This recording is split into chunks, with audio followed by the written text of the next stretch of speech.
Hello. सभी को मेरी तरफ से प्यार भरा नमस्कार। आशा करता हूँ सब अच्छे होंगे। मैं Rohit Kumar UC live channel से आपके लिए नई क्लास लेके आया हूँ। तो हमने एक नई सीरीज स्टार्ट की हुई है जिसमें हम ल्यूशन जो बुक है उसके एमसीक्यू हम यहाँ पे डिस्कस कर रहे हैं। तो ये जो है ये हमारा 18वां भाग है। तो जिन्होंने पहले की क्लासेस नहीं देखी हुई हैं वो पहले की पहली क्लासेस देख लें ताकि उनको एक आइडिया हो जाए कि अभी तक हमने कितने टॉपिक डिस्कस कर लिए हैं। और ये जो क्लासेस है ये आपके आने वाले जितने भी एग्ज़ाम है उसके लिए बहुत ही महत्वपूर्ण है। जैसे अभी एसएससी जीडी के पेपर स्टार्ट हो गए हैं। तो आप इन लेक्चरों को साथ में एक बार रिवीजन ज़रूर करके जाएं। और अभी एसएससी जो सीएसएसएल के फॉर्म भरे गए हैं तो उसका जो पेपर है वो भी स्टार्ट हो जाएगा। तो मैं उम्मीद करूंगा कि आप हमारे साथ जुड़कर अपने आने वाले जितने भी एग्ज़ाम है उसकी तैयारी को कंटिन्यू रखेंगे। और मैं आपसे फिर यही कहूँगा कि जिन्होंने पहले की क्लासेस नहीं देखी हैं वो एक बार पहले की क्लासेस ज़रूर देखें। और ये हमारा 18वां भाग है। इससे पहले हम 17 भाग कर चुके हैं। और मैं ये कहूँगा कि जो मैं यहाँ पे एमसीक्यू लेके आया हूँ उसको साथ साथ में आप भी लगाएं। और अंत में मुझे अपना स्कोर कमेंट सेक्शन में भेजें ताकि मुझे एक आइडिया मिल जाए कि आपकी तैयारी कैसे चल रही है और मैं आपके लिए और क्या अच्छा कर सकता हूँ जिससे आपको फ़ायदा पहुँचे। तो ये जो है इसमें जो आज हम डिस्कस करेंगे कि जो इकोनॉमिक इम्पैक्ट थे ब्रिटिश रूल के, कि भाई जो ब्रिटिश थे उन्होंने पैसे राजस्व के लिए क्या क्या, इकॉनमी के लिए क्या क्या उन्होंने कानून अपनाए, क्या क्या उन्होंने हमारे लिए इम्प्रूवमेंट करने के लिए क्या क्या मेथड अपनाए, उसके ऊपर जितने भी क्वेश्चन बनते हैं उसको हम यहाँ पे डिस्कस करेंगे। मैं एक बार ये कहूँगा कि हमारे यूसी लाइव को जरूर सब्सक्राइब करें, वहाँ पे जो बेल आइकन बटन है उसको प्रेस करें ताकि जो भी हमारी नई क्लास आए उसकी अपडेट आपको मिल जाए। तो आज का डिस्कशन स्टार्ट करते हैं। कहा गया है भारत में प्रथम सूती मिल कहाँ स्थापित की गई थी। तो भारत में प्रथम सूती मिल जो कॉटन मिल थी वो कहाँ स्थापित की गई थी, तो बॉम्बे में स्थापित की गई थी। ठीक है जी, option number B that is the right answer. मेरे साथ साथ क्वेश्चन जरूर लगाएं। नेक्स्ट क्वेश्चन देखते हैं। भारत का सबसे पुराना ट्रेड यूनियन जो संगठन कौन सा है, कि भारत में सबसे पुराना जो ट्रेड यूनियन संगठन है वो कौन सा है। ये इंपॉर्टेंट है, जो हमारे पास ब्रिटिश रूल में जो जो उन्होंने स्थापित किया था, all India trade union Congress. ठीक है जी, ऑप्शन नंबर सी क्या है जी, all India trade union Congress, जिसको AITUC भी बोलते हैं। ऑल इंडिया ट्रेड यूनियन जो हमारे पास कांग्रेस है वो इसकी फुल फॉर्म ये है। तो ये है हमारे पास ऑप्शन नंबर सी, सबसे पुराना जो ट्रेड संगठन है वो ये है। नेक्स्ट क्वेश्चन देखते हैं। भारत का पहला लोहा और इस्पात उद्योग कहाँ स्थापित किया गया था। कि भारत का पहला जो लोहा और इस्पात जो उद्योग है, कारखाने जो है, इंडस्ट्री जो है वो कहाँ लगाई गई थी। तो वो कहाँ लगाई गई थी जी, जमशेदपुर। ऑप्शन नंबर सी जो है इसका। नेक्स्ट क्वेश्चन देखते हैं। अंग्रेजों ने भारत में रेलवे की शुरुआत की थी। तो अंग्रेजों ने भारत में रेलवे की शुरुआत कब करी थी, उन्होंने अपनी जो शुरुआत थी वो क्यों करी थी। ब्रिटिश वाणिज्य और प्रशासनिक नियंत्रण की सुविधा के लिए, कि वो चाहते थे कि जो ब्रिटिश कमर्स है, जो पैसे जो वो व्यापार करते थे, जो वो बाहर से अपना व्यापार, जो बाहर से कुछ चीज़ें वो ले जाते थे और वो कुछ वहाँ से बाहर से उनको कुछ चीज़ें लेके आते थे, तो उस व्यापार को, कमर्स को इम्प्रूव करने के लिए कि एक स्थान से दूसरे स्थान पर वे अपने सामान को कैसे पहुंचाएं, तो उसके लिए उन्होंने रेलवे की शुरुआत करी। और जो प्रशासनिक नियंत्रण था, जो एडमिनिस्ट्रेटिव जो उनका कंट्रोल था, कि भाई वो अगर कहीं पे भी कोई भी दंगा हो जाता है या कोई भी वहाँ पे एक्टिविटी होती है तो वो तुरंत जाकर तुरंत वहाँ पे पहुँच जाए और उसको उसको सॉल्व करें। तो ये जो उनके लिए रेलवे की उन्होंने इसलिए उसकी शुरुआत करी थी। ऑप्शन नंबर बी जो है इसका सही आंसर है। नेक्स्ट क्वेश्चन देखते हैं। भारत में उपनिवेशिक शासन के दौरान स्थायी बंदोबस्त किसके द्वारा शुरू किया गया था। तो जो स्थायी परमानेंट जो सेटलमेंट थी वो किसके द्वारा स्टार्ट की गई थी, जब जो हमारे पास कॉलोनियल रूल हुआ करता था, ब्रिटिश रूल हुआ करता था, उस टाइम में permanent settlement, very very important question है और ये बड़ी बार पेपर में आ, कि परमानेंट सेटलमेंट किसके द्वारा स्टार्ट की गई थी। तो Lord Cornwallis, option number B, Lord Cornwallis जो थे उनके द्वारा इसकी शुरुआत की गई थी। लॉर्ड क्रॉनवेलिस के द्वारा इसकी शुरुआत की गई थी, परमानेंट सेटलमेंट की शुरुआत इन्होंने की थी। नेक्स्ट क्वेश्चन देखते हैं, लॉर्ड क्रॉनवेलिस को और किस नाम से जाना जाता है? The father of the civil services. क्या किस नाम से जाना जाता है? The father of the civil services in India. तो father of the civil services का जो जनक कहा जाता है वो किसे कहा जाता है? तो लॉर्ड क्रॉनवेलिस को कहा जाता है। नेक्स्ट क्वेश्चन देखते हैं, भारत में पहली रेल किस वर्ष चली थी? तो जो पहली रेल लाइन थी वो किस वर्ष खोली गई थी? तो 1853 में खोली गई थी। ये जो ट्रेन चली थी ये बॉम्बे, ठीक है जी, कहाँ से? बॉम्बे से बॉम्बे टू थाने चली थी, ठीक है जी। बॉम्बे से थाने चली थी, पहली ट्रेन चली थी 1858 में और बॉम्बे टू थाने चलाई गई थी। नेक्स्ट क्वेश्चन देखते हैं, 1918 में अहमदाबाद मिल हड़ताल में गांधी के हस्तक्षेप के परिणाम स्वरूप जो श्रमिकों को के लिए मजदूरी में वृद्धि हुई थी, तो वो हुई थी जो उसका रिजल्ट आया था 35%। Option number B. क्या हुआ था कि अहमदाबाद मिल स्ट्राइक जो थी उसमें क्या था कि जो उनका जो उस टाइम वहां पे एक बीमारी फैली थी, हैजा, ठीक है जी, हैजा फैला हुआ था और उस हैजे के कारण वहाँ पे जो आइटमें थी वो जो हर चीज़ का जो दाम, खाने का दाम, दालों का दाम, हर कुछ बढ़ गया था और उस चक्कर में जो मजदूर थे उस इतने पैसे में उनका कुछ नहीं हो पा रहा था। तो वो चाहते थे कि 50% उनका बोनस बढ़ा दिया जाए, उनकी मजदूरी बढ़ा दी जाए, परंतु जो मालिक थे वो चाहते थे कि इनका 50% जो बोनस हम बढ़ा, मतलब इनके बोनस को बढ़ाना नहीं चाहते थे, रिड्यूस करना चाहते थे, ठीक है जी। तो इस चक्कर में उन्होंने क्या कर दी, अहमदाबाद मिल स्ट्राइक कर दी। और अहमदाबाद मिल स्ट्राइक में महात्मा गांधी को किसके द्वारा बुलाया गया था? तो जो जी अनुसुईया बेन थी, अनुसुईया बेन जो थी उनके द्वारा, अनुसुईया बेन के द्वारा महात्मा गांधी जी को अहमदाबाद मिल स्ट्राइक में बुलाया गया था। और जो अनुसुईया बेन थी ये कौन थी? तो जो कंपनी का जो मालिक था, तीन मालिक थे, उनमें से एक था अम्बला लाल सराभाई। कौन था जी? अम्बला लाल सराभाई, ठीक है जी, अम्बला लाल सराभाई थे। जो कौन था? एक ओनर था, जो मिल के जो मालिक थे उनमें से एक था अमला लाल सराभाई। तो उसकी जो बहन थी, उसकी जो सिस्टर थी, ठीक है जी, उसकी जो बहन थी वो अनुसुईया बेन थी, जिसने महात्मा गांधी को कहा था कि आप अहमदाबाद मिल स्ट्राइक में आइए और जो मजदूरों की गति है, जो मजदूरों के साथ जो भेदभाव किया जा रहा है, उनकी जो स्थिति है, उनके साथ जो शोषण किया जा रहा है उसको देखिए। तो उन्होंने उनको बुलाया था और ये जो अहमदाबाद मिल स्ट्राइक थी ये महात्मा गांधी की पहली भूख हड़ताल थी, ठीक है जी। पेपर में क्वेश्चन आता है कि महात्मा गांधी जी की पहली भूख हड़ताल कौन सी थी? तो अहमदाबाद मिल स्ट्राइक जो थी उनकी फर्स्ट हंगर स्ट्राइक थी। क्या थी जी? ये फर्स्ट हंगर स्ट्राइक, भूख हड़ताल, हंगर स्ट्राइक थी ये, ठीक है।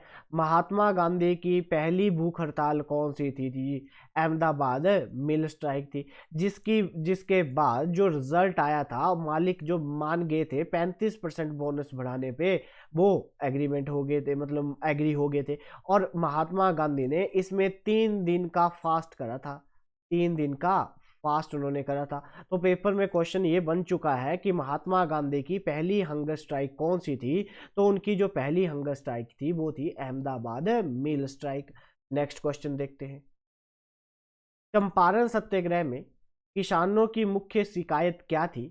तो किसानों की मुख्य शिकायत क्या थी चंपारण सत्याग्रह में? तो उन जो 3 कठिया जो सिस्टम था, जो प्रणाली थी, ठीक है जी, जो 3 कठिया जो प्रणाली थी जो ब्रिटिश गवर्नमेंट के द्वारा इम्प्लीमेंट की गई थी, तो ये 3 कठिया प्रणाली क्या थी? अंग्रेजों के द्वारा कहा गया था कि आपको 3/20 जो भूमि है, जो जमीन है, उस पे आपको क्या करना पड़ेगा? नील की खेती करनी पड़ेगी, किसकी खेती करनी पड़ेगी, नील की खेती करनी पड़ेगी। उस सिस्टम को कहा जाता है तीन कठिया सिस्टम। इस सिस्टम में क्या था उस टाइम, क्या था कि एक जर्मनी में एक डाई आ गई थी जिसकी वजह से उनका जो काम था, जो नील का जो काम था वो कम उसका जो काम था वो कम पड़ रहा था, मतलब उसका जो वैल्यू कुछ नहीं रही थी, क्योंकि उस टाइम जो थी वो मॉडर्नाइज डाइज यूज करने लग पड़े थे जर्मनी में। तो उस वजह से नील का जो डिमांड थी वो कम हो गई थी। ठीक है जी। इस वजह से चंपारण सत्याग्रह किया गया 1917 में। ये जो चंपारण जगह है ये कहाँ पे है जी, बिहार में है। ठीक है। और जो चंपारण सत्याग्रह में महात्मा गांधी को बुलाया गया था किसके द्वारा, राजकुमार शुक्ला के द्वारा। ठीक है जी। राजकुमार जो शुक्ला थे, जो राजकुमार शुक्ला थे उनके द्वारा महात्मा गांधी को चंपारण सत्याग्रह में आमंत्रित किया गया था। वेरी वेरी इंपॉर्टेंट है कि कहा जाता है कि चंपारण सत्याग्रह में महात्मा गांधी को किसके द्वारा बुलाया गया था, तो राजकुमार शुक्ला के द्वारा उनको बुलाया गया था। और तीन कठिया प्रणाली मैंने आपको समझा दी। ठीक है जी। नेक्स्ट क्वेश्चन देखते हैं। भारतीय कारखाना अधिनियम कब पारित किया गया, कब लाया गया। भारतीय जो कारखाना था, जो फर्स्ट फैक्ट्री एक्ट लाए गए थे, इंडियन जो फैक्ट्री एक्ट था वो 1881 में लेके आए थे। और ये कौन लेके आए थे, लॉर्ड रिपन। ठीक है जी। जो लॉर्ड रिपन थे उनके द्वारा जो फर्स्ट फैक्ट्री एक्ट जो थे वो उनके द्वारा लाया गया था। जो लॉर्ड रिपन थे इनको क्या कहा जाता है, इनको लोकल सेल्फ गवर्नमेंट का जनक कहा जाता है। ठीक है जी। लोकल जो सेल्फ गवर्नमेंट थी वो उसके उनके इनके द्वारा ही लाई गई थी। जो फादर माना जाता है लोकल सेल्फ गवर्नमेंट का वो किसे कहा जाता है, लॉर्ड रिपन को जो कहा जाता है। और इन्हीं के टाइम में पहली बार जनसंख्या गणना हुई थी 1881 में। ठीक है जी। जनसंख्या गणना जो हुई थी, जनसंख्या की जो गणना करवाई गई थी प्रॉपर तरीके से, वो इनके टाइम में ही हुई थी। और अभी जो जनसंख्या गणना हुई है 2001 की, वो आज़ादी जो हमारे पास 70 जनसंख्या गणना है, और आज़ादी के बाद वो 7वीं है। ठीक है जी। और जो पहली बार जनसंख्या गणना कंडक्ट करवाई गई थी वो 1871 में करवाई गई थी लॉर्ड मायो के द्वारा। ठीक है जी। किसके द्वारा करवाई गई थी, लॉर्ड मायो के द्वारा वो करवाई गई थी, बट वो ढंग से सक्सेस नहीं हुई थी। उसके बाद लॉर्ड रिपन के द्वारा ये करवाई गई थी। और लॉर्ड रिपन के द्वारा एक बिल लेके आए थे 1883 में जिसे कहा जाता है इरबट बिल। क्या कहा जाता है जी, इरबट बिल के नाम से उसे जाना जाता है, जिसे बाद में बड़ा क्रिटिसाइज किया गया और 1884 में उसको वापस ले लिया गया। तो इरबट बिल क्या था कि भाई कोई भी भारतीय जज किसी भी ब्रिटिश, ठीक है, जो ब्रिटिश है उसका केस सुन सकता है, जो निचली अदालतें थी उसमें। तो भारतीय जज भी ब्रिटिश का केस सुन सकते थे लोअर सेशन में। तो इसलिए उनको क्रिटिसाइज किया गया और 1884 में उसको वापिस ले लिया गया। ठीक है जी। आया कब था, 1883 में आया था। ये मैंने सब आपको बता दिया। तो आप ये जो बातें हैं इनको राइट डाउन कर लीजिए, क्योंकि यहाँ से क्वेश्चन बन चुके हैं। नेक्स्ट क्वेश्चन देखते हैं। कहा गया है कि हमारे पास ये दावा दिया गया है और ये कारण दिया गया है। हमें बताना है कि ये दोनों बातें सही हैं और एक दूसरे को ये सेटिस्फाई करवा रही हैं कि नहीं करवा रही।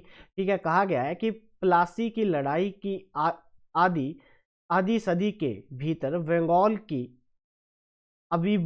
अभिभूतपूर्व समृद्धि को गंभीर झटका लगा।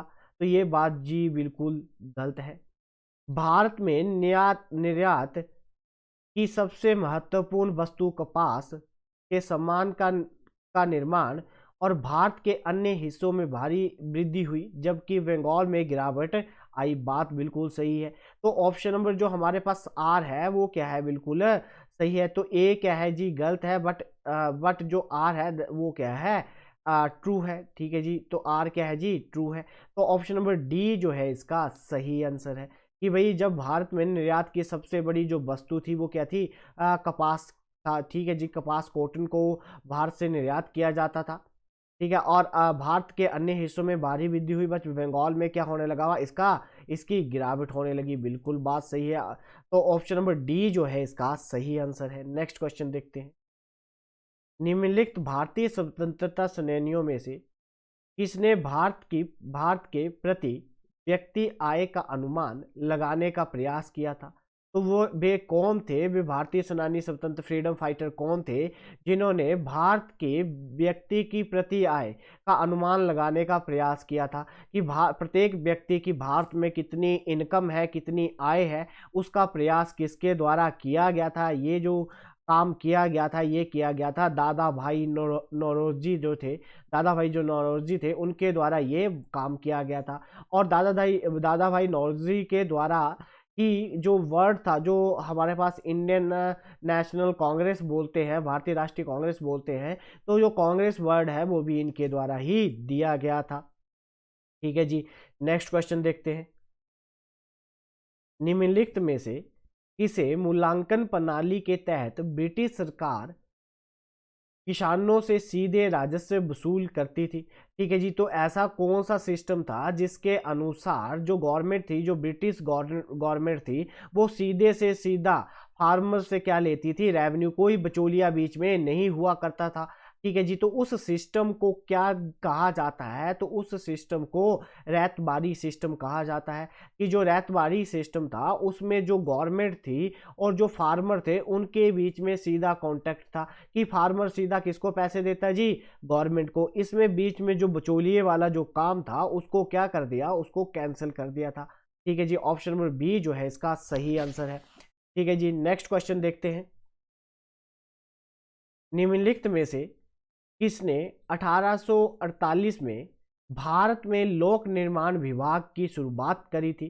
कि भारत में एक पीडब्ल्यूडी डिपार्टमेंट होना चाहिए, इसकी शुरुआत 1848 में की गई थी। तो मैंने आपको बताया भी था लास्ट वीडियो में कि किसके द्वारा की गई थी? लॉर्ड डलहौजी के द्वारा ये शुरुआत पीडब्ल्यूडी जो डिपार्टमेंट है, पीडब्ल्यूडी डिपार्टमेंट की स्थापना लॉर्ड डलहौजी के द्वारा ही की गई थी। जो ग्रांड ट्रक रोड है, ठीक है जी, जो ग्रांड ट्रक रोड है जिसे हम जीटीआर बोलते हैं, ठीक है जी, ग्रांड ट्रक जो रोड है हमारे पास, ये किसके द्वारा बनवाया गया था? तो ये लॉर्ड डलहौजी के द्वारा बनवाया गया था। और पीडब्ल्यूडी डिपार्टमेंट की स्थापना भी इनके द्वारा ही की गई थी। जो लॉर्ड विलियम बेंटिक थे, इनके द्वारा 1829 में सती प्रथा को समाप्त किया गया था और जिसकी में सहायता राजा राम मोहन राय ने करी थी। जो हमारे पास लॉर्ड बैसले थे, इनके द्वारा सब्सिडाइजरी अलायंस लेके आए थे। और जो लॉर्ड क्रॉनबिल्स थे, इनके द्वारा भारत में सिविल सर्विसेज की शुरुआत की गई थी। ठीक है जी, नेक्स्ट क्वेश्चन देखते हैं। निम्नलिखित में से किस वर्ष में बॉम्बे और ठाणे के बीच में पहली रेलवे लाइन बिछाई गई थी? 1853 में। ऑप्शन नंबर ए जो है इसका सही आंसर है। नेक्स्ट क्वेश्चन देखते हैं। बंगाल में 18वीं शताब्दी में कपड़ा उद्योग के पतन का क्या कारण था? कि जो बंगाल में 18वीं शताब्दी में कपड़े के उद्योगों का क्या हो रहा था? पतन हो रहा था। उसका जो मुख्य कारण क्या था? तो ब्रिटेन को निर्यात पर उचित टैरिफ लगाते थे। ठीक है जी, बंगाल जो ब्रिटेन को निर्यात पर उच्च टैरिफ दरें थी। ठीक है कि 18वीं शताब्दी में जो कपड़ा उद्योग के पतन का कारण ये था कि ब्रिटेन के निर्यात, ठीक है जी, high tariff rate on the exporting to Britain. अगर हम कोई भी चीज़ ब्रिटेन में भेजते थे तो उस पर दुगना टैक्स लगाया जाता था। टैरिफ का मतलब होता है कर। कि अगर कोई भी चीज़ बंगाल से ब्रिटेन में व्यापार करने के लिए भेजी जाती है तो उस पर हमें क्या ज़्यादा दुगना दाम देना पड़ता था। तो ऑप्शन नंबर सी जो है इसका सही आंसर है। नेक्स्ट क्वेश्चन देखते हैं। भारत में प्रथम रेलवे लाइन किस ब्रिटिश गवर्नर के अधीन बिछाई गई? तो लॉर्ड डलहौजी के अधीन बिछाई गई 1853 में। और लॉर्ड डलहौजी वही थे जिनके द्वारा जो विधवा पूर्ण विवाह जो एक्ट था वो भी इन्हीं के द्वारा लाया गया था 1856 में। कौन सा जी? विधवा पूर्ण विवाह जो था वो भी इन्हीं के द्वारा लाया गया था। ठीक है जी, और इन्हीं के द्वारा जो टेलीग्राम लाइन थी वो बिछाई गई थी आगरा से कोलकाता जो टेलीग्राम लाइन है वो भी इन्हीं के द्वारा बिछाई गई थी। ठीक है जी, कोलकाता में इन्हीं के द्वारा बिछाई गई थी। और जो लॉर्ड कर्जन है, इनकी एक पॉलिसी थी डिवाइड एंड रूल। क्या थी जी? डिवाइड एंड रूल मतलब फूट डालो और शासन करो, फूट डालो और शासन करो। और इसी के कारण इन्होंने बंगाल को दो भागों में विभाजित कर दिया था 1905 में। तो बंगाल का विभाजन कब हुआ? 1905 में हुआ। किसके द्वारा किया गया? लॉर्ड कर्जन के द्वारा किया गया। लॉर्ड बैस्ले के द्वारा क्या लगाया लेके आए थे, सब्सिडाइजरी अलायंस लेके आए थे। और सबसे पहले जो भारतीय रियासत थी जिसने इसको एक्सेप्ट करा था तो वो कौन थी, हैदराबाद के निज़ाम थे जिनके द्वारा सब्सिडाइजरी अलायंस को एक्सेप्ट किया गया था। जो लॉर्ड लिंटन थे इनके द्वारा वर्नाकुलर प्रेस एक्ट लेके आए थे 1878 में। और 1878 में आर्म्स एक्ट लेके आए थे कि भाई अगर किसी को हथियार रखने हैं तो उनको क्या लेना पड़ेगा, लाइसेंस लेना पड़ेगा, पर किसको, इंडियन को। और जो ब्रिटिश थे, यूरोपियन थे, उनको हथियार रखने के लिए कोई भी लाइसेंस की ज़रूरत नहीं थी। और एक दूसरा ये वर्नाकुलर प्रेस एक्ट लेके आए थे कि अगर किसी को भी कुछ भी पत्रिका मतलब कुछ भी छापना है न्यूज़पेपर में तो सबसे पहले एक कॉपी ब्रिटिश ऑफिस में जाएगी और ब्रिटिश ऑफिस वाले उसको डिसाइड करेंगे कि ये चीज़ पब्लिश होनी चाहिए कि नहीं होनी चाहिए। जो प्रेस की इंडिपेंडेंस थी, जो आज़ादी थी, उसको छीन लिया था। और ये जो लॉर्ड लिंटन थे इन्हीं के द्वारा 1877 में 1887 में जो फर्स्ट दिल्ली दरबार लगाया गया था। जो पहला दिल्ली दरबार था वो लॉर्ड लिंटन के द्वारा ही लगाया गया था। ठीक है जी, पहला दिल्ली दरबार भी किसके द्वारा लगाया गया था, लॉर्ड लिंटन के द्वारा ही लगाया गया था। इसीलिए एलिजाबेथ ने इन्हें केसरी हिंद की उपाधि दी थी। केसरी हिंद की उपाधि केसरी और हिंद की उपाधि लॉर्ड लिंटन को दी गई थी एलिजाबेथ के द्वारा। ठीक है, जब उन्होंने 1877 में पहला दिल्ली दरबार लगाया था। ठीक है जी, इंपॉर्टेंट है ये, मैंने आपको सब बता दिया। नेक्स्ट क्वेश्चन देखते हैं। ब्रिटिश शासन के दौरान भारत में आर्थिक निकासी के सिद्धांतों का प्रतिपादक कौन था। ठीक है जी, कि जो हमारे पास कहा गया है कि जो ब्रिटिश थे वो भारत को लूटते थे, जो जितनी भी यहाँ पे वेल्थ कैलकुलेट करते थे, जितना भी वो पैसा कलेक्ट करते थे उसको सारे के सारे पैसे को वो कहाँ भेज देते थे, इंग्लैंड भेज देते थे। तो जो इकोनॉमिक ड्रेन जो थ्योरी है वो किसके द्वारा लिखी गई थी, ये बात किसके द्वारा कही गई थी, तो जो दादा भाई नौरोजी थे उनके द्वारा ये बात कही गई थी। तो ऑप्शन नंबर ए जो है इसका सही आंसर है। नेक्स्ट क्वेश्चन देखते हैं। अंग्रेजों ने रैयतवाड़ी बंदोबस्त की शुरुआत की थी। तो अंग्रेजों के द्वारा जो रैयतवाड़ी सिस्टम था, रैयतवाड़ी सिस्टम क्या था, इसमें गवर्नमेंट और फार्मर जो था, ब्रिटिश गवर्नमेंट और जो फार्मर थे उनके बीच में सीधा सीधा कांटेक्ट था, कि जो सरकार थी और किसानों के बीच में सीधा सीधा कांटेक्ट था। इसमें कोई भी बीच में बिचौलिया नहीं रखा गया था। तो ये जो रैयतवाड़ी बंदोबस्त जो स्टार्ट किया गया था, ये कहाँ स्टार्ट किया गया था, मद्रास एंड बॉम्बे जो प्रेसिडेंसी थी वहाँ पे ये स्टार्ट किया गया था। ऑप्शन नंबर डी जो है इसका सही आंसर है। नेक्स्ट क्वेश्चन देखते हैं। हमारे पास एक बुक लिखी गई है जिस बुक का नाम है poverty and the unwritten rule in India. ठीक है, वेरी वेरी इंपॉर्टेंट बुक है। और इस बुक पे बड़ी बार क्वेश्चन पूछा जा चुका है कि ये जो बुक है ये किसके द्वारा लिखी गई है। तो ये जो बुक है ये दादा भाई जो नौरोजी थे उनके द्वारा ये बुक लिखी गई थी। आप मुझे कमेंट सेक्शन में बताओगे कि ये जो बुक है ये कब, किस ईयर में उनके द्वारा पब्लिश की गई थी। उम्मीद करूंगा कि आप वीडियो को लाइक, शेयर और कमेंट जरूर करेंगे और हमारे यूसी लाइव चैनल को सब्सक्राइब करेंगे और वहाँ पे बेल आइकन बटन को भी जरूर प्रेस करेंगे और मुझे अंत में अपना स्कोर जरूर कमेंट सेक्शन में भेजेंगे। नेक्स्ट क्वेश्चन देखते हैं। आप एक बार क्वेश्चन को पढ़िए, मैं थोड़ा सा पानी पी लेता हूँ।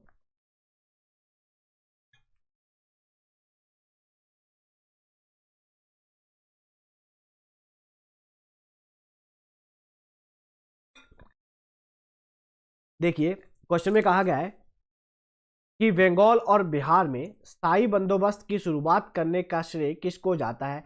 कि बंगाल और बिहार में जो परमानेंट सेटलमेंट थी वो किसके द्वारा शुरू की गई थी, तो वो कौन थे जी, वो थे लॉर्ड क्रॉनबिल्स। कौन थे जी, लॉर्ड क्रॉनबिल्स थे जिनके द्वारा बंगाल और बिहार में क्या शुरुआत की गई थी, परमानेंट सेटलमेंट की शुरुआत की गई थी। वेरी वेरी इंपॉर्टेंट है। ठीक है जी, मैंने आपको ये पढ़ा भी दिया है, थ्योरी भी पढ़ाई हुई है, तो आप वहाँ पे भी सुन के इसके जो हमारे पास एमसीक्यू है वो लगा सकते हो। नेक्स्ट क्वेश्चन देखते हैं। मद्रास में रैयतवाड़ी बंदोबस्त से कौन जुड़ा है। कि मद्रास में जो रैयतवाड़ी जो सिस्टम है वो किसके द्वारा स्टार्ट किया गया था, तो मुनरो के द्वारा स्टार्ट किया गया था 1860 में। मुनरो के द्वारा स्टार्ट किया गया था 1860 60 में। ठीक है जी, नेक्स्ट क्वेश्चन देखते हैं। स्थायी बंदोबस्त की एक विशेषता थी। स्थायी बंदोबस्त की क्या विशेषता थी? जिम्मेदारी प्रणाली कहा जाता था। स्थायी बंदोबस्त को क्या कहा जाता था? जिम्मेदारी प्रणाली के नाम से जाना जाता था। ऑप्शन नंबर ए जो है इसका सही आंसर है। नेक्स्ट क्वेश्चन देखते हैं। उस पत्रकार का नाम बताइए जिसने पूरे दिल से नील आंदोलन का समर्थन करा था। जो हमारे पास इंडिगो मूवमेंट चलाई गई थी उस टाइम जो हमारे पास एक चैंपियन था, जर्नलिस्ट था, जिसने इसका पूरी तरह से समर्थन करा था, तो उनका क्या नाम था? तो उनका नाम था Harish Chandra Mukherjee. Option number C that is the right answer. Next question देखते हैं। कहा गया है कि सूचियों को, फर्स्ट सूचियों को दूसरी सूची के साथ मिलाना है और हमारे पास ये जिम्मेदारी देखिए, बड़े समय जो समेत जिम्मेदारों को आवंटित भूमि, कहा गया है कि जगीरदार, जो हमारे पास जगीरदारी व्यवस्था थी। दूसरा है राजस्व का आवंटित भूमि रैयतवारी व्यवस्था थी और किसानों या लगान संग्रह थे। तीसरा है हमारे पास प्रत्येक किसान को आवंटन भूमि को कहा जाता था महलबारी व्यवस्था, जिसके पास सबलेट, मजिस्ट्रेट ट्रांसफर, गिफ्ट या बेचने का अधिकार था। ठीक है, और लास्ट है राजस्व बंदोबस्त, जो था हमारे पास जमीनी व्यवस्था और ग्राम स्तर पर थी। तो इसका जो हमारे पास सही जो ऑप्शन है, जो पहला किसके साथ मैच होता है, दूसरा किसके साथ मैच होता है, तो ये इसका जो सही आंसर है वे है फर्स्ट, फोर्थ और 2 और 3। फर्स्ट जो है, जो हमारे पास पहला है, ठीक है जी, जो ए का है वो क्या है जी? पहला है। ये ए के सामने क्या आएगा जी? फर्स्ट आएगा। बी का क्या है जी? फोर्थ है कि राजस्व आवंटन भूमि जो थी वो जिम्मेदारी व्यवस्था ग्राम स्तर पर थी, बिल्कुल सही है। सी का जो है हमारे पास वो है दूसरा, कि जो हमारे पास प्रत्येक किसान को आवंटित भूमि रैयतवारी व्यवस्था या किसानों का लगान संग्रह था, ये बिल्कुल सही है। और जो हमारे पास राजस्व जो था, राजस्व बंदोबस्त जो था वो महलवारी व्यवस्था के अंडर आता था। तो डी का क्या है जी? थर्ड है। तो ऑप्शन नंबर बी जो हुआ इसका क्या हुआ? बिल्कुल सही हुआ। नेक्स्ट क्वेश्चन देखते हैं। स्थायी बंदोबस्त 1793 के तहत जमींदारों को किसानों को पट्टे जारी करने की आवश्यकता थी, जो कि एक जिम्मेदार द्वारा जारी नहीं किया जा सकता था। इसका कारण क्या था? कि स्थायी बंदोबस्त में 1853 के तहत जो जिम्मेदार थे वो किसानों को पट्टे जारी करने की आवश्यकता थी, परंतु जिम्मेदारों को ये अधिकार नहीं दिया था। क्यों? ठीक है, क्यों ये अधिकार उनको नहीं दिया था? कि किसानों को पट्टा प्राप्त करने के में कोई दिलचस्पी नहीं थी। ऑप्शन नंबर डी, कि किसानों को कोई भी पट्टा प्राप्त करने की कोई भी दिलचस्पी नहीं थी। ऑप्शन नंबर डी जो है इसका सही आंसर है। नेक्स्ट क्वेश्चन देखते हैं। भारत भारत में भारतीय द्वारा प्रतिबंधित 1881 में स्थापित समिति देयता वाला पहला बैंक कौन था? ठीक है, कि जो फर्स्ट बैंक था जो लिमिटेड जो लाइबिलिटी थी managed by the Indian, founded by 1881, तो उस बैंक का नाम क्या था? अवध कमर्शियल बैंक जो था। Option number D that is the right answer. Next question देखते हैं। निम्नलिखित में से किसने भारत के अंग्रेजी जो अनबीटन को क्रिटिसाइज किया था, जो इंग्लिश कॉलोनी थी, ठीक है, आलोचना करी थी, जो हमारे पास गैर ब्रिटिश वाक्य का प्रयोग किया था, तो वो कौन थे जिन्होंने इसकी निंदा करी थी? तो वो कौन थे? हमारे पास जो थे दादा भाई नौरोजी जो थे, वो क्या कहते थे कि भाई अंग्रेज जो है वो भारत को लूट रहे हैं और यहाँ से जो भी बहुमूल्य वस्तु हैं उनको इंग्लैंड में ले जा रहे हैं। ठीक है जी, नेक्स्ट क्वेश्चन देखते हैं। रैयतवारी बंदोबस्त के संदर्भ में कौन से कथन सही है? ठीक है जी, जो रैयतवारी हमारे पास बंदोबस्त था उसमें कौन से कथन बिल्कुल सही है?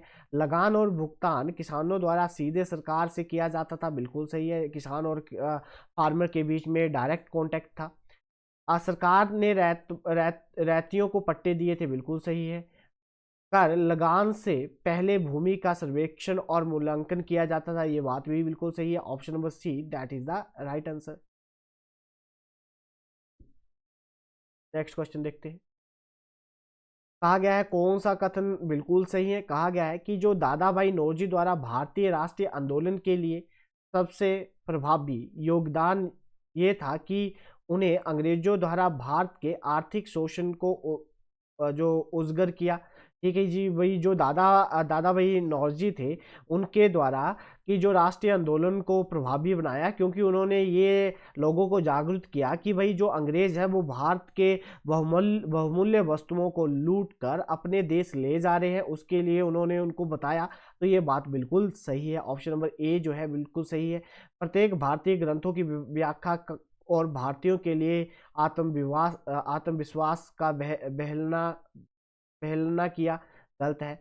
किसी अन्य चीज से पहले सभी सामाजिक बुराइयों के लिए उन्मूलन की आवश्यकता पर बल दिया, ये बात गलत है। ठीक है जी, दोनों बातें गलत है, तो ऑप्शन नंबर ए जो है इसका सही है। नेक्स्ट क्वेश्चन पे देखते हैं। राजनीतिक डकैतियां बाद के क्रांतिकारी आंदोलनों की एक विशेषता करने वाले सबसे पहले राष्ट्रवादी कौन थे? कि जो हमारे पास ऐसे कौन थे जो डकैतियां करते थे, राजनीतिक डकैतियां करते थे, बाद में क्रांतिकारी आंदोलनों के लिए विशेषता थी।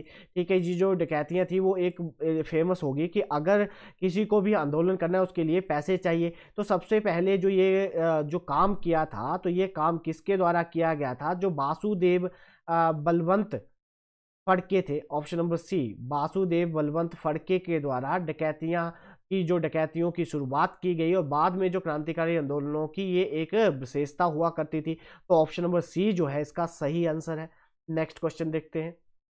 1893 के बाद जब कंपनी की सभी व्यावसायिक गतिविधियों पर पूर्ण प्रतिबंध लगा दिया गया, भारत को शोषण के लिए खुला छोड़ दिया गया। ठीक है जी, तो जो हमारे पास कहा गया कि 1893 के बाद जब कंपनी की सभी व्यावसायिक गतिविधियों के पर पूर्ण प्रतिबंध लगा दिया गया और भारत के शोषण के लिए खुला छोड़ दिया गया। ठीक है जी, तो ये जो बात की गई थी, ये क्यों की गई थी, क्या इसका जो कारण है, इसका क्या कारण था?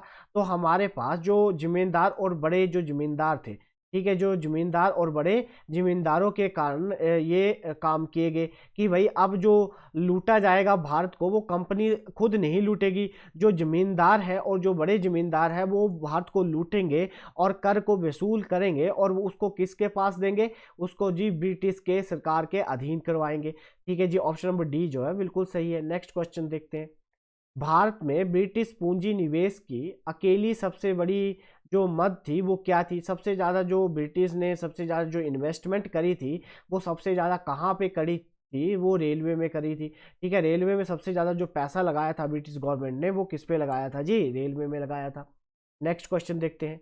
ब्रिटिश आर्थिक नीतियों के कारण भारत में उभरे नए जो हमारे पास सर्वहार वर्ग में सम्मिलित है, कि जो हमारे पास सर्वहार जो वर्ग है, उसमें भारत की जो ब्रिटिश आर्थिक नीतियों को का कारण है, जो ब्रिटिश आर्थिक नीतियां हैं उसी के कारण भारत के उभरे नए सर्वहार वर्ग में उसको शामिल किया गया है। तो वो कौन है? साहूकार, जिम्मेदार, व्यापारी और सभी। ये इसका ऑप्शन जो है ऑल सभी, उपयुक्त सभी, कि ये सारे के सारे जो थे वो ब्रिटिश के क्या हुआ करते थे? चापलूस हुआ करते थे। ब्रिटिश को ये कर देते थे, ब्रिटिश से पैसा, जो हमारे पास किसान होते थे उनसे कर वसूल करते थे, और फिर वो जमींदार से कर लेते थे, और साहूकार फिर आगे साहूकार जो था वो ब्रिटिश को देता था। तो ये परंपरा चलती रहती थी। तो इस क्वेश्चन का जो सही आंसर है वह है option number D. Next question देखते हैं। प्रथम भारतीय लोक सेवक कौन थे? तो जो फर्स्ट इंडियन सिविल सर्वेंट थे वो कौन थे? तो वो थे एस एन बनर्जी, सुरेंद्र नाथ बनर्जी जो थे वो भारत के पहले क्या थे? इंडियन सिविल सर्वेंट थे, जिनके द्वारा इंडियन सिविल सर्वेंट की सर्विस क्लियर की गई थी। ठीक है जी, नेक्स्ट क्वेश्चन देखते हैं। निम्नलिखित में से उस निकाय की पहचान करें जिसकी स्थापना डॉक्टर भीमराव अंबेडकर ने नहीं की थी। ठीक है जी, तो ऐसा कौन सा डिपार्टमेंट था, ऐसा कौन सी बॉडी थी जिसकी जो स्थापना है वो भीमराव अंबेडकर के द्वारा नहीं की गई थी? तो भीमराव अंबेडकर के द्वारा कौन सी स्थापना नहीं की गई थी? जो डेक्कन एजुकेशन सोसाइटी है उसकी स्थापना इनके द्वारा नहीं की गई थी। जो समाज समतो संघ है वो इनके द्वारा स्थापना की गई थी। जो पीपल एजुकेशन सोसाइटी है उसकी स्थापना भी इनके द्वारा की गई थी। जो दलित वर्ग संस्थान है वो भी संस्था है वो भी इनके द्वारा ही की गई थी। ये तीनों की तीनों डॉक्टर भीमराव अंबेडकर के द्वारा स्थापित की गई थी। नेक्स्ट क्वेश्चन देखते हैं। ईस्ट इंडिया कंपनी की स्थापना किस वर्ष हुई? तो ईस्ट इंडिया कंपनी की स्थापना 1600 में हुई। ऑप्शन नंबर बी जो है that is the right answer. Next question देखते हैं। ब्रिटिश नील बागान मालिकों की क्रूरता को उजागर करने के लिए लिखा गया पहला बंगाली नाटक कौन था? ठीक है जी, कि जो फर्स्ट बंगाली ड्रामा था, जो हमारे पास इंडिगो प्लांटर थे उन पे बड़ा अत्याचार किया जाता था, किसके द्वारा? ब्रिटिश के द्वारा। तो उसका नाम क्या था? उस ड्रामा का, उस नाटक का क्या नाम था? Neel Darpan. Option number B, जिसमें नील दर्पण जो था उसमें जो नील की खेती करने वाले जो किसान थे उनकी दुर्दशा के बारे में बताया जाता है कि ब्रिटिश ने उनके साथ क्या किया था उसके बारे में उसमें बताया जाता है। तो उसका नाम क्या था? Neel Darpan. Option number B that is the right answer. Next question देखते हैं। 1854 में वुड्स डिस्पैच का परिणाम था। तो वुड्स डिस्पैच क्या था? वुड्स डिस्पैच एक एजुकेशन रिफॉर्म था। क्या था जी? वुड्स डिस्पैच क्या था? एक शिक्षा प्रणाली की स्थापना। ठीक है, वुड्स डिस्पैच क्या था? एक एजुकेशन रिफॉर्म था, establishment of the education system. Option number C that is the right answer. Next question देखते हैं। जवाहरलाल नेहरू ने अखबार शुरू करने में मदद की थी। जो जवाहरलाल नेहरू ने जो न्यूज़पेपर था वो किस न्यूज़पेपर को स्टार्ट करने में उनकी मदद करी थी? न्यूज़पेपर का नाम क्या था? National heard. जो ऑप्शन नंबर बी है that is the right answer. तो पूछा जाएगा कि पंडित जवाहरलाल नेहरू जी के द्वारा कौन सा न्यूज़पेपर की शुरुआत की गई थी? तो option number B National Herald जो है उसकी शुरुआत इनके द्वारा की गई थी। नेक्स्ट क्वेश्चन देखते हैं। 1854 में सर चार्ल्स वुड डिस्पैच मुख्य रूप से किससे संबंधित है? तो जो अभी हमने पीछे किया एजुकेशन रिफॉर्म से संबंधित है। और जब ये वुड्स डिस्पैच आया था तब भारत के जो गवर्नर जनरल ऑफ इंडिया हुआ करते थे वो लॉर्ड डलहौजी हुआ करते थे। ठीक है जी, कौन हुआ करते थे? लॉर्ड डलहौजी उस टाइम भारत के गवर्नर जनरल हुआ करते थे। नेक्स्ट क्वेश्चन देखते हैं। संघीय रेलवे जो प्रबंधीकरण किस अधिनियम के द्वारा स्थापित किया गया था? जो हमारे पास फेडरल रेलवे अथॉरिटी की जो स्थापना है वो किस एक्ट के द्वारा की गई थी? तो ये 1935 जो गवर्नमेंट ऑफ इंडिया एक्ट आया था 1935 उसके तहत फेडरल रेलवे अथॉरिटी की स्थापना की गई थी। ऑप्शन नंबर सी जो है that is the right answer. Next question देखते हैं। निम्नलिखित संगठनों में से सही काल अनुक्रम कौन सा है? कि हमें बताना है कि सबसे पहले किसको बनाया गया उसके बाद किसको बनाया गया। तो इसका जो सही आंसर है हमारे पास, सबसे पहले जो बनाया गया था वो भारतीय संघ जो इंडियन एसोसिएशन है उसकी स्थापना की गई थी। फिर उसके बाद हमारे पास इंडियन लीग की स्थापना की गई थी। ठीक है जी, तीसरा फोर्थ। फिर उसके बाद हमारे पास जो मद्रास महाजन सभा है उसकी स्थापना की गई थी। और फिर बॉम्बे एसोसिएशन की स्थापना की गई थी। तो इसके अकॉर्डिंग हमारे पास ऑप्शन नंबर सी जो हुआ इसका सही आंसर हुआ। Option number C that is the right answer. Next question देखते हैं। इंडियन एसोसिएशन की स्थापना कब की गई थी? तो इंडियन एसोसिएशन की स्थापना 1876 में की गई थी। कब की गई थी? 1876 में इंडियन एसोसिएशन की स्थापना की गई थी। नेक्स्ट क्वेश्चन देखते हैं। भारतीय हैंडक्राफ्ट जो रैपिडली डिक्लाइन कर गया, जो भारत का हस्तशिल्प जो था उनका तेजी से पतन हो गया, तो उसका क्या कारण था? ठीक है जी, जो हाथ से जो भी वस्तुएं बनाई जाती थी, जो कढ़ाई वगैरह की जाती थी, उसके जो काम में है बहुत ज़्यादा गिरावट आई। तो उसका जो मेजर कारण क्या था? तो मेजर कारण क्या था कि संरक्षण की कमी, उनको बचाया नहीं गया। बिल्कुल सही बात है। मशीनों के बढ़ने से आयत सामानों के लिए बड़ी सनक होगी कि जो हमारे पास उस टाइम क्या हुआ था, बहुत ज़्यादा मशीनें आ गई थी और सभी का जो काम था वो बड़ी जल्दी से किया जा सकता था। जो इंसान काम करता था उसमें टाइम लगता था। तो ये बात भी सही है। इंग्लैंड की कड़ी प्रतिस्पर्धा माल जो हुआ करता था, जो हमारे पास इंग्लैंड से जो उनका जो सामान हुआ करता था वो सस्ता हुआ करता था और जल्दी उपलब्ध कर दिया जाता था। तो ये सभी के सभी कारण जो थे, जो भारत के हस्तशिल्प थे उनकी जो कला थी वो क्या होने लग पड़ी? खत्म होने लगी पड़ी। ऑप्शन नंबर डी जो है इसका सही आंसर है। नेक्स्ट क्वेश्चन देखते हैं। महारानी विक्टोरिया की प्रसिद्ध उद्घोषणा ईस्ट इंडिया कंपनी से क्राउन के अधिकार स्थानांतरित करना से बनाया गया था कि भाई कहा गया कि भाई जो अब हमारे पास भारत है वो क्राउन के अधीन आ जाएगा, तो इसकी ईस्ट इंडिया कंपनी के हाथों से निकलकर वो किसके अधीन चला जाएगा, क्राउन के अधीन चला जाएगा। तो ये जो उद्घोषणा थी रानी विक्टोरिया की, तो ये कहाँ से की गई थी, तो ये की गई थी ऑप्शन नंबर डी, इलाहाबाद। ठीक है जी, इलाहाबाद से उन्होंने ये घोषणा करी थी। नेक्स्ट क्वेश्चन देखते हैं।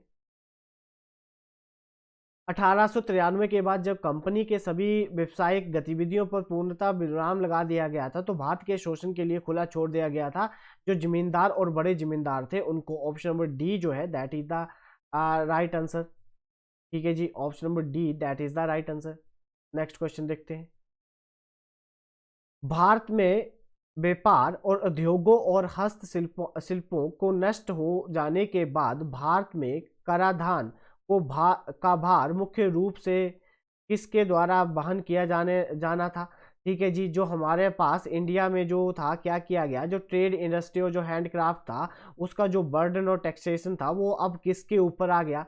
तो अब ये सारा का सारा जो बर्डन था वो जमींदार, किसान और जो आयकर दाता होते थे उनके ऊपर पड़ गया। तो सभी जो है इसमें से ये ऑप्शन नंबर डी जो है that is the right answer कि भाई जो हाथ से काम करते थे उनका काम ठप हो गया, तो अब जो पैसा वो देते थे उसका सारा का सारा जो भार था वो इन सभी के ऊपर आ गया। ऑप्शन नंबर डी जो है that is the right answer. Next question देखते हैं। A nation in the making, a nation in the making, ये जो हमारे पास इसके जो ऑथर है, इसके जो लेखक है वो कौन है। A nation in the making के जो हमारे पास ऑथर हैं उनका क्या नाम है, उनका नाम है एस.एन. बनर्जी, सत्येंद्रनाथ बनर्जी। और ये पहले आईएएस ऑफिसर थे। ठीक है, कौन थे ये, पहले भारत के आईएएस ऑफिसर थे जो as a law member viceroy executive में शामिल किए गए थे। ऑप्शन नंबर ए जो है इसका सही आंसर है। नेक्स्ट क्वेश्चन देखते हैं। ब्रिटिश भारत की केंद्र सरकार की सीटों को कोलकाता से दिल्ली स्थानांतरित कर दिया गया कि जो भारत के केंद्र सरकार थी, जो ब्रिटिश थी, उसकी जो हमारे पास सीटें थी, जो लेजिस्लेटिव सेंटर थी, उसको कोलकाता से कहाँ ट्रांसफ़र कर दिया गया जी, दिल्ली ट्रांसफ़र कर दिया गया। तो इसका जो सही ऑप्शन है वह है ऑप्शन नंबर सी। 1911 में जो भारत की राजधानी थी उसको भी बदलकर दिल्ली से कोलकाता कर दिया गया था 1911 में। और जो 1905 का जो बंगाल विभाजन था उसको भी खारिज कर दिया गया था। 1911 में तीसरा दिल्ली दरबार लगा था। ठीक है, थर्ड टाइम का दिल्ली दरबार लगाया गया था। ठीक है, थर्ड टाइम का दिल्ली दरबार लगाया गया था। और ये जो तीसरा दिल्ली दरबार था ये किसके द्वारा लगाया गया था, जो लॉर्ड हार्डिंग्स थे। ये जी जो लॉर्ड हार्डिंग्स थे उनके द्वारा दिल्ली दरबार की शुरुआत की गई थी और ये सबसे बड़ा दिल्ली दरबार था। इस टाइम कौन आया था, जो ब्रिटेन के प्रिंस थे जॉर्ज 5 और उनकी जो पत्नी थी, जो रानी थी मैरी। ठीक है, क्वीन मैरी, वो भारत आए थे। उनके आगमन पे दिल्ली दरबार लगाया गया था लॉर्ड डलहौजी के द्वारा। और उस टाइम ही दिल्ली जो कोलकाता से भारत की कोलकाता से जो राजधानी थी उसको स्थानांतरित करके कहाँ बना दिया गया, दिल्ली स्थानांतरित कर दी गई। और जो बंगाल विभाजन हुआ था 1905 में, जो लॉर्ड कर्जन के द्वारा किया गया था, उसको भी यहाँ पे इन्होंने क्या कर दिया, खारिज कर दिया। ठीक है जी, तो इस क्वेश्चन का जो सही आंसर है वह है option number D. Next question देखते हैं। मौलाना अब्दुल कलाम आज़ाद ने उर्दू साहित्यिक अल अल हिलाल की शुरुआत कब की। तो जो हमारे पास मौलाना अब्दुल कलाम आज़ाद जी थे, जो भारत के पहले एजुकेशन मिनिस्टर थे, उनके द्वारा वीकली एक उर्दू न्यूज़पेपर की शुरुआत की गई जिसका नाम क्या था, अल हिलाला जो था, अल हिलाला की शुरुआत की गई। तो ये जो इसकी जो शुरुआत है उनके द्वारा कब की गई, 1912 में की गई। ठीक है जी, उम्मीद करूंगा कि आप वीडियो को लाइक, शेयर और कमेंट जरूर करेंगे और आप मुझे अपना स्कोर कमेंट सेक्शन में जरूर भेजेंगे और इस वीडियो को ढेर सारा प्यार देंगे और चैनल को सब्सक्राइब जरूर करेंगे। तो आज की क्लास हम यहीं पे ऑफ करते हैं। धन्यवाद।